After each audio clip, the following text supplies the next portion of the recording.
सहयोग मिला करके सहयोग बनता है। ये सहयोग मिला हम लोगों को, ये फिल्म देखी, कितनी चीजें मिला करके बताई हैं। तो हम लोग अपना अपना विचार व्यक्त करें।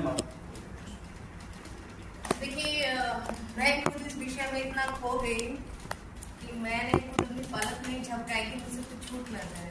मुझे नहीं मालूम, हो सकता कुछ लोगों को बोर लगी हो या लगा हो कि विषय आज दूसरा है, वो कुछ और सोच कर आए हैं। लेकिन ये ऐसा विषय है कि कहाँ से कौन सी चीज किससे जुड़ी है, वो मैं इस एज में आकर अभी भी नहीं समझ पा रही। उसका एक छोटा सा एग्जाम्पल मैं आपको ये दे देती हूँ। मैंने अभी MA इन हिस्ट्री में एडमिशन लिया है इग्नू में। कल मैंने हड़प्पा संस्कृति पढ़ी है अपनी बुक में, लेकिन हड़प्पा संस्कृति का ये वाला जो एक चैप्टर है कि योग, वो मैंने उसमें नहीं पढ़ा। लेकिन मैं कहती हूँ कि जिसने दीपिका जी और राम जी जिन्होंने ये फिल्म बनाई है, उन्होंने बहुत रिसर्च वर्क किया है। उनका रिसर्च वर्क मुझे लगता है बहुत समय लगा होगा और बहुत ही अच्छा रिसर्च वर्क है। उनके लिए एक जोरदार तालियां। और उन्होंने भारत के इतिहास को, की हर एक चीज को जोड़ते हुए आज का जो प्रेजेंट हमारे सामने रखा है, जिसमें योग की सबसे ज्यादा जरूरत है, जो कि वही हम लोग नहीं कर रहे हैं। हम अपना रिलैक्सेशन ढूंढते हैं मोबाइल में, थोड़ा सा रील देख लिया, फेसबुक पे चले गए, टीवी ऑन कर लिया, लेकिन वो बहुत कहते हैं क्षण बुरे, उसका कुछ इम्पोर्टेंस ही नहीं है, वो सब वेस्ट है। हमें और हैंगओवर देता है और 10 गलत चीजें दिमाग में डालता है। तो मैं आप लोगों के सामने बस यही रख सकती हूँ कि ये जो फिल्म हमने 1.5 घंटे की देखी है, हमें जो समझ में आता है, या आप अपनी तरफ से कोई विचार रखना चाहते हैं योग को लेकर, हमारे इतिहास से जुड़ी इस बात को लेकर, तो आप बता सकते हैं, या जो आपको इस फिल्म में समझ आया, जो अच्छा सबसे अच्छा पहलू लगा। पहली बात यह है कि योग की जो शुरुआत हुई थी तो हमारे आदि योगी से हुई।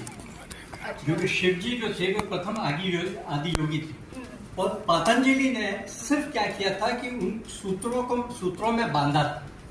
और जो सारे जो आसन लिए गए हैं वो प्रकृति से लिए गए, जैसे कि उन्होंने ताड़ासन, तो वृक्ष से, भुजंगासन वो सर्प से। तो ऐसे प्रकार के हमारे जितने आसन है, गौमुख आसन है, मतलब प्लस रोगी काया के लिए जो है, निरोगी काया के लिए जो आसन है सारे के सारे वो प्रकृति से लिए गए, जो कि मतलब अगर उस पर भी थोड़ा वो होता तो ये चीज ज्यादा लोगों तक टच कर पाती।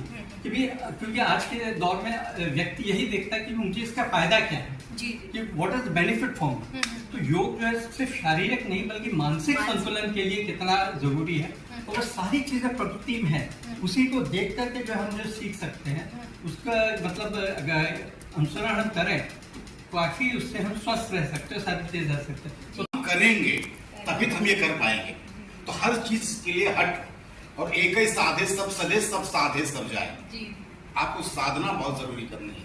और हमारे यहाँ कहा गया है कि जो प्रकृति है वही देवता है। अग्नि हमें भूख लगती है तभी हम भोजन करते हैं। जो हवन दिखाया गया है, हम हवन करते हैं। अग्नि अगर प्रज्वलित नहीं है हमारे आमाशय में, तो वो हजम नहीं होगा, वो खाली धुआं उठेगा। जिससे आग प्रज्वलित नहीं है और खाली आग है, तो आप खा लेते हैं, हवन करते हैं, धुआं उठेगा। वैसे ही वायु है। अब अग्नि कितनी होनी चाहिए वो मात्रा किसने तय किया? इसलिए अग्नि देवता कहा गया है। वायु की मात्रा हमारे अंदर कितनी होनी चाहिए, उसके बैलेंस से क्या गड़बड़ होता है, उसकी मात्रा किसने तय की? इसलिए हमने उसको वायु देवता कहा है ना। तो सब हमने प्रकृति को इसीलिए जोड़ा है। प्रकृति ही हमारे अंदर ही प्रकृति है। डॉक्टर बोलता है कि अच्छा आपने ये क्योर कर लिया है आपने, लेकिन एक बार आप बाहर जाइए, घूम के आइए, कहीं और जाइए, घूम के आइए, बाहर प्रकृति में घूम करके आइए। तो प्रकृति ही हमारा जो है पास। इस फिल्म को लेकर के, लेकिन उसके बारे में तो हमने सब जान लिया कि हम क्या क्या हमारे क्रिटिसिज्म है और वो है, इसके विपरीत भी है कुछ। पर मैं ये कहना चाहता हूँ कि शायद सिने टॉकीज में पहली बार इतनी बड़ी फिल्म हमने देखी है। Specially in comparison to the last film, 3 minute की फिल्म थी। सिने टॉकीज एक तरह से ग्रो आगे करता जा रहा है, ये इसका एक बहुत बड़ा उदाहरण है आज की फिल्म।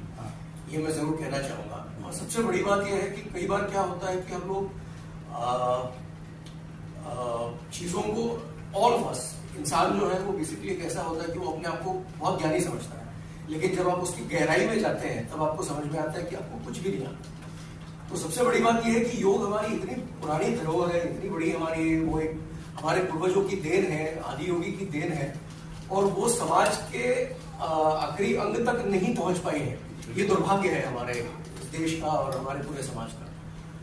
तो मैं ऐसे फिल्म मेकर्स को और हम सभी फिल्म मेकर्स को इसी तरह से एक संदेश भी देना चाहता हूँ इसके माध्यम से कि जो इस प्रकार के विषय होते हैं हमारे देश के जितने भी हैं, उस विषयों पर जितना हो सके उतना बोला जाए। क्या होता है कि सार्थक चर्चा जब तक नहीं होती है, जब तक वो विषय पूरे एंड तक, रूट्स तक जब तक नहीं जाता है, तब तक उस पर आगे जो विस्तार से या उसका जो विस्तार होना चाहिए या उसके बारे में जो कुछ भी वो होना चाहिए वो होता नहीं पहुंचने।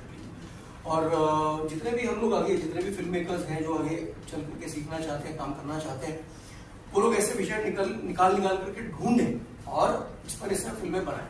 यही तो सीने टॉकीज का मूल उद्देश्य है कि हमारे जैसे फिल्म मेकर्स को इंस्पायर किया जाए। जी, आप कहा था कि विपासना के माध्यम से उन्होंने योग का एक सिखाने की कोशिश की। उसमें उन्होंने ये बताया है कि इसको धर्म से मत जोड़िए, focus on yourself, focus on your breath. मैं खुद विपासना मेडिटेशन कर चुकी हूँ, मैं प्रैक्टिस भी करती हूँ। उसमें यही सिखाया गया है कि आप धर्म से, दिया बत्ती, भगवान, व्हाटएवर, खुदा, उनसे अलग रख के आप खुद पे फोकस करिए, खुद के श्वास पे ध्यान करिए, खुद को पहचानिए, खुद से जुड़िए, और वो भी एक योग का तरीका है। विपासना इज नथिंग बट एक तरीके का योगा ही हुआ। वो एक अलग चीज है और वो एक अलग चीज है। तो मेडिटेशन आपने लास्ट में क्या सुना कि विष्णु सोए हैं आंखें खोल कर, मतलब उनका मेडिटेशन का लेवल ये है कि आंख खोल कर वो सोए हैं, उनका जागृत अवस्था में, जागृत अवस्था में हर वो सोए वक्त हैं। आप जागृत अवस्था में रहे, सोए रहे तो भी जागृत अवस्था में रहना है। मेडिटेशन आप पे डिपेंड करते हैं कि आप उस लेवल पर कब तक कैसे पहुंचे। आज ये पता लगा जो गोरखनाथ जी का वो है, वो बहुत अच्छे लग रहे हैं। हाँ, वो अच्छा, उसकी काफी उनकी डिटेल बायोग्राफी आप पढ़ेंगे। जब वो हिमालय गए थे विवेकानंद जी, तो हिमालय जब वो गए मेडिटेशन के लिए, शेर तक उनको मिला, मतलब ऐसी ऐसी चीजें उनके साथ हुई, उनको खाना नहीं मिला, लेकिन उन्होंने वहां जाके मेडिटेशन किया और वहां से जो वो लेके आए वही वो अमेरिका लेकर गए। तो बहुत सारी चीजें हमारे पूर्वज हमसे बहुत और आगे। ये 6000 साल का संक्षेप में उन्होंने दिखाया है, तो 6000 साल का इतिहास है। But I'm glad people are making money out of it.